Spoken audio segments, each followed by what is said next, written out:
En fait, c'est quoi mina attendre, c'est quoi mina kama ndakuwa na bafani apata hapa. Vraiment inanitouche sana. Okay, wapendwa wasikilizaji pia watazamaji wa kipindi Mtazamo Wasanii. Bwana, niko na mtu mzima mwenye ana marqué histoire kwa siku ya leo.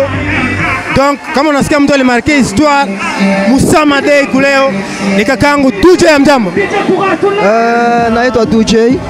Wewe DJ ni salama? Salama kabisa. Bwana, tunaweza kujua kiufupi.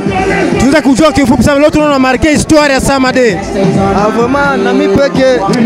En fait, c'est quoi mina attendre, c'est quoi mina kama ndakuwa na bafani apata hapa. Vraiment inanitouche sana. Niko na furaha mingi sana vraiment.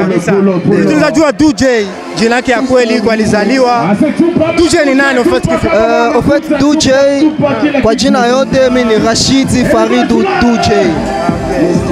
Nazaliwa hapa pa Bukavu na komalia hapa pa Bukavu. Est-ce qu'on va prétendre kama utakuwa guest kwa kwa niveau kilo liona? Franchement, si quoi mina attendre hata kabisa. Mimi niko surpris. Moyo yako ya leo Musama Day ni gani? Sincèrement mina furahi sana, na furahi na activité qui ilikuwa bien organisée. Vraiment mina sikia bien sana kisi waliniaccueillir na gisi tunamaliza hivi nasikia niko bien sana kabisa. Kabisa, unaweza dédier batu yako chanson ngapi ambazo unapigia siku ya leo?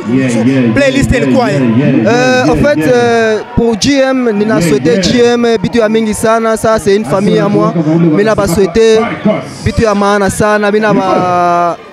Ndeza sema mina ba patia manyimbo zote bunduki compris piangu yote RDR Dynasty yote na wapatia. Vraiment ça me fait vraiment plaisir. Ya asante DJ, na kushukuru sana kwa siku ya leo. Sana kakangu. Omo Sama Day.